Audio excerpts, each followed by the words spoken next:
Welcome to department of operational research Delhi university. आप लोगों का एमएससी इन ओआर में एडमिशन हुआ है। तो एक्चुअली में सेमेस्टर 1 में जो सबसे मेन पेपर है जिसमें सबसे ज्यादा प्रॉब्लम आती है दैट इज स्टैटिस्टिक्स, राइट। तो स्टैटिस्टिक्स का जो पेपर है एक्चुअली ये इसलिए बहुत ज्यादा मेन है क्योंकि इन होल लाइफ आपको इकोनोमेट्रिक्स में वर्क करना होता है जो आपको सेकेंड सेमेस्टर में पढ़ने को मिलेगा। अब उसका जो बेसिक बैकग्राउंड है वो स्टैटिस्टिक्स है। और मेरे बच्चों स्टैटिस्टिक्स भी थोड़े से टॉप लेवल का है यहां पर, क्योंकि इकोनोमेट्रिक्स जब आप पढ़ेंगे तो आपको 100% स्टैटिस्टिक्स अच्छे से समझ में आना चाहिए। देखिए, अगर आपको पास होना है एमएससी इन ओआर तो वो तो आपके सीनियर्स ने बता दिया होगा, बहुत आसान है, पीवाईक्यू करके चले जाइए पास हो जाओगे।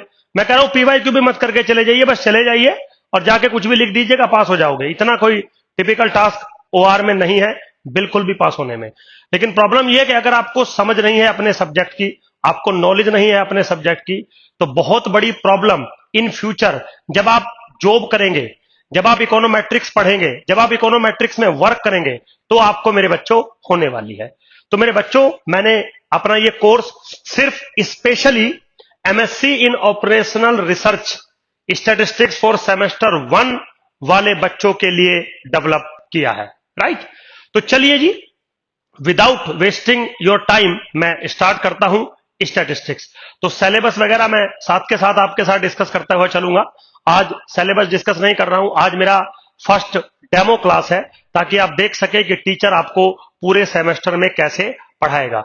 चलिए मेरे बच्चों, again welcome to Delhi University. तो मेरे बच्चों, अगर आप थोड़ा सा स्टैटिस्टिक्स के बारे में देखें, मान लीजिए कोई आपसे पूछ ले कि भाई स्टैटिस्टिक्स होता क्या है या स्टैटिस्टिक्स में आप क्या पढ़ते हैं, डिफाइन स्टैटिस्टिक्स। तो सबसे पहले मेरे बच्चों, कुछ आपको पता हो या ना पता हो, आप चाहे किसी भी सेमेस्टर में हो, किसी भी कोर्स में हो, आपको अपने सब्जेक्ट की डेफिनेशन के बारे में सब कुछ पता होना चाहिए। उसका रीजन है, सब्जेक्ट की डेफिनेशन के अंदर बहुत कुछ छुपा होता है। पूरे जीवन आपको सब्जेक्ट में क्या करना है एक्चुअली में वो उसकी डेफिनेशन में होता है।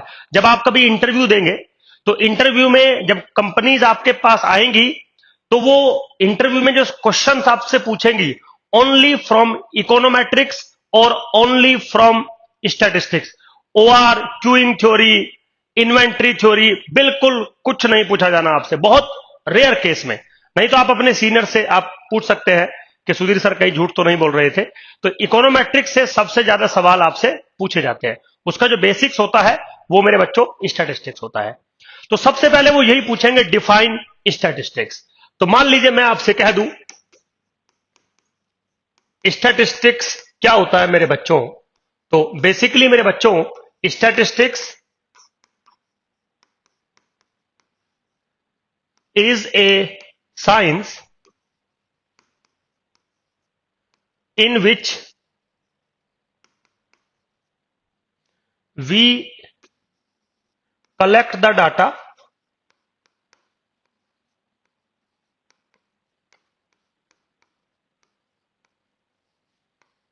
tabulate data,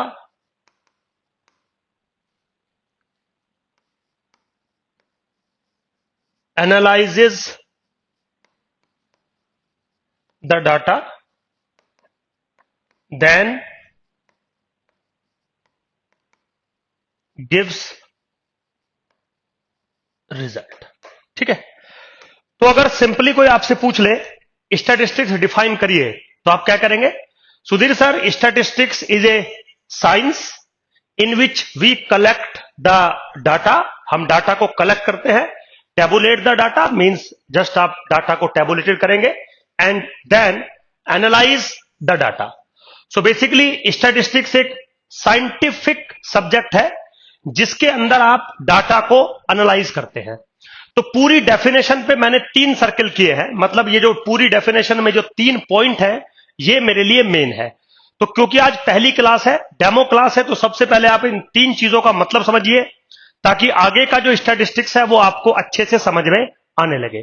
तो मेरे बच्चों, स्टैटिस्टिक्स एक साइंटिफिक सब्जेक्ट है, साइंस का सब्जेक्ट है। तो मान लीजिए कोई पूछ ले भाई व्हाई स्टैटिस्टिक्स इज साइंस का सब्जेक्ट, तो मेरे बच्चों, साइंस उस कैटेगरी को कहते हैं या साइंस के अंदर वो सब्जेक्ट आते हैं जो फैक्ट पर बेस्ड होते हैं। फैक्ट पर बेस्ड का मीनिंग है कि जो भी हम रिजल्ट आपको देंगे वो यूनिवर्सली एक्सेप्टेबल होगा। बहुत सारे सब्जेक्ट्स में बहुत सारे रिजल्ट, बहुत सारी बातें ऐसी लिखी होती है जो यूनिवर्सली एक्सेप्टेबल नहीं होती, जो यूनिवर्सली एक्सेप्टेबल नहीं होती। जैसे फॉर एग्जाम्पल, इंडिया के अगर आप हिस्ट्री में देखें तो भगत सिंह को महान क्रांतिकारी बताया गया है, लेकिन अगर आप इंग्लैंड की नजरों से देखें तो भगत सिंह जी एक आतंकवादी थे। Be careful. तो कैन यू प्रूव इट कि भगत सिंह जी एक महान क्रांतिकारी थे, या कैन यू प्रूव इट कि भगत सिंह जी देशद्रोही थे या आतंकवादी थे? तो इंग्लैंड वाले आतंकवादी मानते हैं, इंडियंस जो हैं वो भगत सिंह को महान नायक मानते हैं। आप समझिए, तो कॉन्सेप्ट ये हुआ कि जो इंडियन हिस्ट्री में लिखा गया है क्या वो all over the world universally acceptable है? नहीं। Be careful. नहीं, इंग्लैंड वाले अभी भी उनको आतंकवादी मानते हैं, कोई प्रॉब्लम नहीं है। ऐसे और बहुत सारे केसेस हैं। जैसे फॉर एग्जांपल, मान लीजिए हिस्ट्री में लिखा गया है कि Rajiv Gandhi was the great leader, क्योंकि भारत रत्न उनको मिला है। तो क्या सारे इंडियंस राजीव गांधी जी को ग्रेट लीडर मानते हैं? नहीं, शायद नहीं। आप समझिए बात को, लेकिन हिस्ट्री में तो लिखा गया है। इसका मतलब हिस्ट्री एक ऐसा सब्जेक्ट है जिसमें जो लिखा गया है वो यूनिवर्सली एक्सेप्टेबल हो जरूरी नहीं है। इसीलिए हिस्ट्री साइंस का सब्जेक्ट नहीं है। जो हमारा सब्जेक्ट है स्टैटिस्टिक्स, इसमें मैं पूरे लाइफ में कोई भी बात आपसे कहूंगा, कुछ भी लिखूंगा, कोई भी फॉर्मूला मैं आपको दूंगा, आप उस पर कंट्राडिक्शन नहीं कर सकते, क्योंकि वो यूनिवर्सली एक्सेप्टेबल होगा। This is the meaning of science in my subject, right. चलिए, उसके बाद आता है हम साइंटिफिक स्टडी करेंगे जिसमें वी कलेक्ट द डाटा। तो सबसे पहले डाटा कलेक्ट होगा। तो कोई आपसे पूछ ले कि सुधीर सर डाटा क्या होता है, या मेरे से पूछ ले, आपसे पूछ ले कि बेटा डाटा क्या होता है, तो मेरे बच्चों, data is nothing but collection of information. तो आज के टाइम में सबसे ज्यादा रोल तो डाटा का ही है। डाटा साइंस नया सब्जेक्ट चल रहा है, डाटा एनालाइजेशन नया सब्जेक्ट चल रहा है। तो डाटा को एनालाइज करना मेरा काम है, लेकिन पहले मेरा काम यह है कि डाटा होता क्या है। मेरे बच्चों, डाटा कलेक्शन ऑफ इंफॉर्मेशन होता है। कोई जरूरी नहीं है वो कलेक्शन ऑफ इंफॉर्मेशन न्यूमेरिकल ही हो, मतलब डाटा हमेशा नंबर्स की फॉर्म में हो, यह बिल्कुल जरूरी नहीं है। नेम्स की फॉर्म में हो सकता है, कलर्स की फॉर्म में हो सकता है, किसी डिफरेंट कैरेक्टरिस्टिक की फॉर्म में हो सकता है। तो डाटा का मतलब होता है simply collection of information. Data वैसे तो बहुत सारे टाइप के होते हैं, शायद आपने पढ़े होंगे या पढ़ेंगे। जैसे प्राइमरी डाटा होता है, सेकेंडरी डाटा होता है, यूज्ड डाटा होता है, अनयूज्ड डाटा होता है, नॉमिनल डाटा होता है, कार्डिनल डाटा होता है। तो there are so many type of data. ठीक है, कोई प्रॉब्लम नहीं है, हम सबको एनालाइज करेंगे साइंटिफिकली। लेकिन स्टैटिस्टिक्स में जब आप कभी भी डाटा के साथ डील करते हो तो डाटा कभी ऐसे डील नहीं होता primary data, secondary data, use data, unused data, नहीं। डाटा की दो कैटेगरी बनती है इन statistics. One is frequency data and another is probabilistic data. That's it. तो अभी मैं 10 मिनट बाद आपको डाटा के बारे में और डीपली डिस्कशन करूंगा, क्योंकि पूरी लाइफ स्टैटिस्टिक्स में डाटा पर ही आपको वर्क करना है। तो आपको कम से कम पता होना चाहिए कि एक्चुअली में डाटा कितनी कैटेगरी में जाता है, और एक्चुअली में स्टैटिस्टिक्स में डाटा पे जब हम डील करते हैं, जब एनालाइजेशन करते हैं साइंटिफिकली, तो हम किस कैटेगरी में डाटा को लेकर चलते हैं, यह बेहद जरूरी है। ठीक, चलिए उसके बाद क्या करते हैं, डाटा को टैबुलेट करते हैं। तो टैबुलेशन पे मैंने कुछ नहीं बोला, क्योंकि टेबल में लगाना है आपको। तो टेबल में तो टीचर का कोई इतना बड़ा रोल है नहीं कि मैं समझाऊं, इस पे 2 मिनट लगाऊं। फिर जो सबसे मेन पॉइंट आता है वो आता है डाटा को एनालाइज करना। तो मान लीजिए मैंने पूछ लिया आपसे कि बेटा डाटा को एनालाइज करने का क्या मीनिंग होता है, क्या सेंस होता है, तो आप 1 सेकंड में बताओगे कि सर हमें डाटा के अंदर से एनालाइज करने का मतलब है कि डाटा के अंदर से हमें कुछ यूजफुल इंफॉर्मेशन कलेक्ट करनी है। हमें बताना है कि डाटा हमें क्या इंफॉर्मेशन दे रहा है। बिल्कुल ठीक है, आप सबके यही जवाब होंगे, लेकिन एक्चुअली में ये जवाब नहीं है। ये बात सच है कि डाटा को एनालाइज करने का ये मतलब होता है कि हम डाटा में से कुछ यूजफुल इंफॉर्मेशन फाइंड करते हैं, कैलकुलेट करते हैं, ऑब्जर्व करते हैं। वही तो मैं आपसे पूछ रहा हूं कि वो कौन सी इंफॉर्मेशन है डाटा की जो आप ऑब्जर्व करते हो। मेरे बच्चों, सिर्फ डाटा की वो 4 इंफॉर्मेशन हैं जिसके नाम पर हम डाटा एनालाइजेशन करते हैं। नंबर 1, सेंट्रल वैल्यू, जिसको आप एवरेज भी कहते हो। सेकंड, डिस्पर्जन, जिसको आप मेजरमेंट ऑफ वेरिएशन भी कहते हो। उसके बाद skewness, and fourth one is कुर्टोसिस। तो व्हेन वी से कि वी एनालाइज द डाटा, चाहे किसी भी टाइप का हो, फ्रीक्वेंसी टाइप का डाटा हो या प्रोबेबिलिस्टिक टाइप का डाटा हो, आप हमेशा डाटा को एनालाइज करने के नाम पर सिर्फ 4 काम करते हो। या तो उसकी सेंट्रल वैल्यू निकालते हो, या तो डिस्पर्जन निकालते हो, या तो स्क्यूनेस निकालते हो, और या तो कुर्टोसिस आप कैलकुलेट करते हो। दैट्स इट, राइट मेरे बच्चों। बिल्कुल सिंपल है बेटा, कोई प्रॉब्लम नहीं है, नॉट एट ऑल। अब बारी आती है कि सुधीर सर, आप जो डाटा पे काम कर रहे थे, डाटा को हम कैसे यूज करते हैं या कैसे आइडेंटिफाई करते हैं इन स्टैटिस्टिक्स स्पेशली।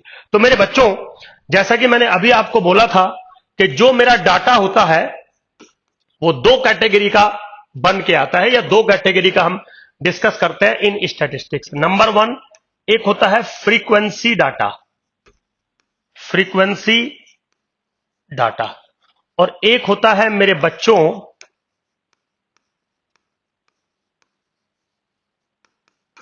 Probabilistic data.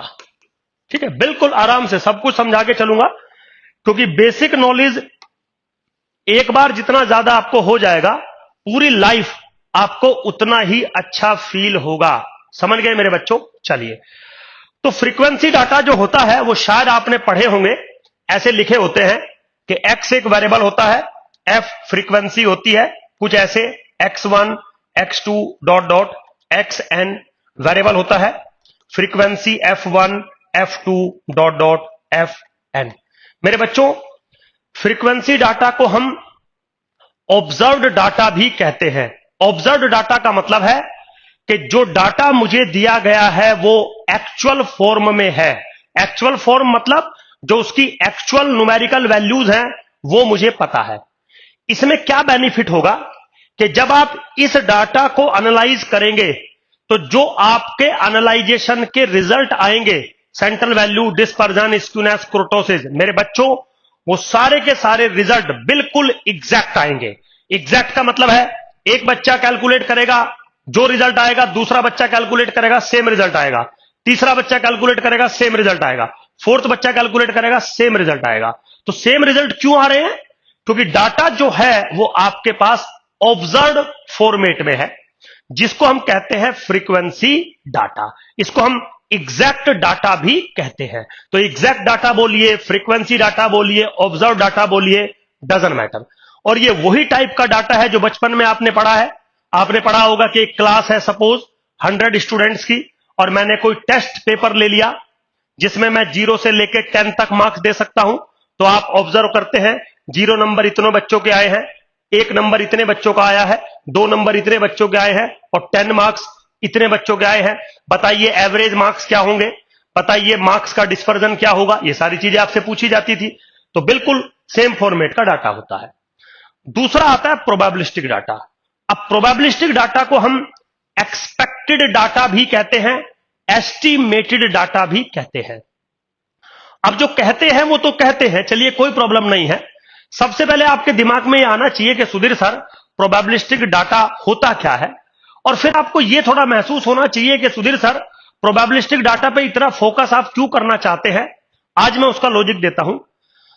हजारों साल पहले जब कभी स्टैटिस्टिक्स बनाया गया होगा, 1000 तो खैर वो छोटा सा ईयर है, शायद 10, 20, 50 हजार साल पहले जब स्टैटिस्टिक्स का डेवलपमेंट हुआ होगा। आज का नहीं है स्टैटिस्टिक्स, सबसे पुराना सब्जेक्ट स्टैटिस्टिक्स ही है अगर आप डीपली सोचेंगे तो जब हजारों साल पहले स्टैटिस्टिक्स का डेवलपमेंट हुआ था मेरे बच्चों, तो उस टाइम पे 98% जो डाटा हमारे पास होते थे वो ऑब्जर्व्ड डाटा होते थे, वो फ्रीक्वेंसी डाटा होते थे, तो हम सारा काम यहां पर करते थे।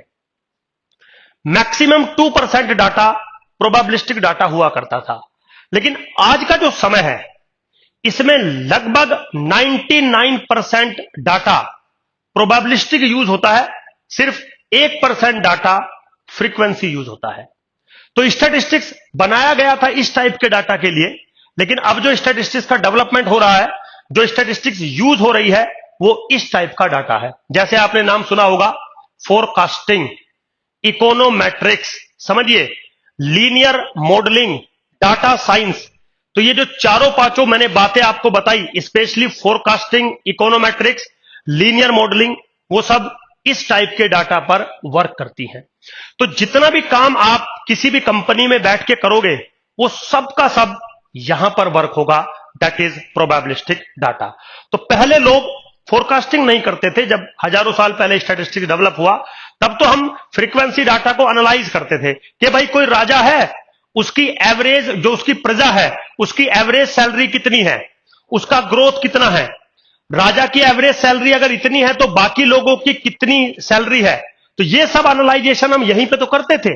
कौन अमीर है, इंडिया को सोने की चिड़िया कहते थे। तो इंडिया को सोने की चिड़िया कहने का यही लॉजिक था कि इंडिया का जो एवरेज सैलरी था 1000 साल पहले, वो ऑल ओवर द वर्ल्ड सबसे ज्यादा था। तो इसका मतलब एवरेज सैलरी उस टाइम पे निकाला होगा लोगों ने। तो कहां से निकाला होगा, यहीं से निकाला होगा। इसीलिए मैंने बोला कि ये सबसे पुराना सब्जेक्ट माना जाता है मेरे बच्चों। तो चलिए खैर, अब बारी आती है कि प्रोबेबिलिस्टिक डाटा क्या होता है, जिस पे हम पूरी लाइफ काम करेंगे। एक एग्जाम्पल से मैं आपको समझाता हूं। और इस प्रोबेबिलिस्टिक डाटा को हम एक्सपेक्टेड डाटा भी कहते हैं, एस्टिमेटेड डाटा भी कहते हैं, जिसका मतलब होता है अनुमानित। मतलब आप अनुमान लगा रहे हैं, इस पे अनुमान नहीं लगता, ये तो एग्जैक्ट है बिल्कुल, ये एक्सपेक्टेड है या एस्टिमेटेड है। अब वो अनुमान लगा रहे हो डाटा में, इसका क्या मतलब है बताता हूं आपको। देखिए, मान लीजिए आपके पास एक फेयर डाइस है, डाई है ना वो, जब आप वो लूडो खेलते हो, तो उस फेयर डाइस पे क्या होता है, उसके सारे जो फेस है वो बिल्कुल आइडेंटिकल होते हैं और उस पे नंबर लिखे होते हैं 1 2 3 4 5 6। तो जब आप उसको थ्रो करते हैं तो उसमें 6 पॉसिबिलिटीज होती हैं। क्या क्या पॉसिबिलिटीज होती है, 1 आ सकता है, 2 आ सकता है, 3 आ सकता है, 4 आ सकता है, 5 आ सकता है, 6 आ सकता है, सपोज फॉर एग्जांपल। तो आप क्या लिखेंगे कि अगर मैं एक डाइस को थ्रो करूं तो 1 आ सकता है, 2 आ सकता है, 3 आ सकता है, 4 आ सकता है, 5 आ सकता है और 6 आ सकता है। तो ये तो आपका वेरिएबल हो गया x, जो वैल्यू 1 2 3 4 5 6 ले सकता है। अब मेरा क्वेश्चन है आपसे, अगर मैं आपसे पूछूं कि डाइस को अगर मैं बच्चों टॉस करूं, थ्रो करूं, तो 1 आने की प्रोबेबिलिटी बताइए। तो इसके कोरेस्पॉन्डिंग जब आप प्रोबेबिलिटी लिखेंगे तो आप यहां क्या लिखेंगे, 1/6, यहां भी 1/6, 1/6, 1/6, 1/6, 1/6, हर जगह 1/6 लिखेंगे, बिल्कुल कोई प्रॉब्लम नहीं है। तो सबसे पहले तो मेरे बच्चों, ये आपका बन गया प्रोबेबिलिस्टिक डाटा। डाटा में 2 चीजें होती हैं, या तो वेरिएबल एंड फ्रीक्वेंसी, या तो वेरिएबल एंड प्रोबेबिलिटी। अगर वेरिएबल और प्रोबेबिलिटी अटैच है तो data is called the probabilistic data या प्रोबेबिलिस्टिक डिस्ट्रीब्यूशन, कोई प्रॉब्लम नहीं है। अब मेरा आपसे एक सवाल है बच्चों, कि मान लीजिए अगर एक फेयर डाइस को आप टॉस करते हो तो 6 आने की प्रोबेबिलिटी 1/6 है सपोज, या 1 आने की प्रोबेबिलिटी 1/6 है। तो इसका क्या मतलब है? शायद आप ये बोलेंगे कि सुधीर सर, इसका मतलब है कि अगर मैं डाइस को 6 बार टॉस करूं तो उनमें से एक बार 1 आएगा। Yes, this is the sense कि भाई 1 आने की प्रोबेबिलिटी है 1/6, समझ गए? तो इसका मतलब मैं किसी भी डाइस को अगर 6 टाइम टॉस करूं तो उसमें जो 1 है वो एक बार आएगा। और मेरा अगला ही सवाल होगा, रियली क्या एग्जैक्टली आप कंफर्म हो कि 6 बार अगर एक डाइस को थ्रो करूं तो एक ही बार 1 आएगा? Are you damn sure? आप बोलोगे सर नहीं, ऐसा तो जरूरी नहीं भी है। इसका मतलब फिर आप ये क्या कर रहे हो?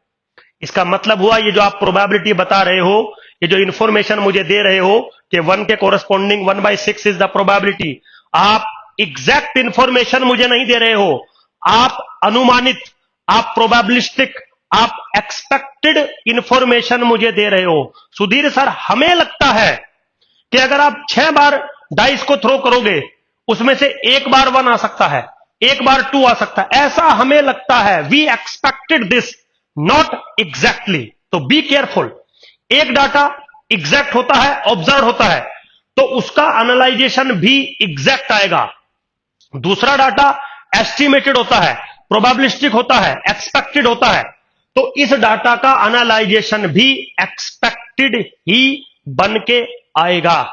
और पॉइंट टू बी नोटेड, अगर आपने कभी स्टैटिस्टिक्स पहले लिटिल बिट थोड़ा बहुत पढ़ा होगा, तो आपने देखा होगा यहां पर जो डाटा होता है उसकी सेंट्रल वैल्यू को हम अर्थमेटिक मीन कहते हैं, और यहां पर जो डाटा होता है इसकी सेंट्रल वैल्यू को हम एक्सपेक्टेशन ऑफ एक्स या एक्सपेक्टेड वैल्यू ऑफ एक्स कहते हैं। तो आज मैंने आपको डिफरेंस समझा दिया, क्यों यहां पर एग्जैक्ट वैल्यू आती है और क्यों यहां पर एस्टिमेटेड या एक्सपेक्टेड वैल्यू आती है। क्यों? क्योंकि मेरे बच्चों, जो फ्रीक्वेंसी डाटा है वो एग्जैक्ट होता है और जो प्रोबेबिलिस्टिक डाटा है वो एक्सपेक्टेड होता है। बिल्कुल बात ठीक है, कोई प्रॉब्लम नहीं है। अब मान लीजिए एक और प्रोबेबिलिस्टिक डाटा का एग्जांपल ले लूं।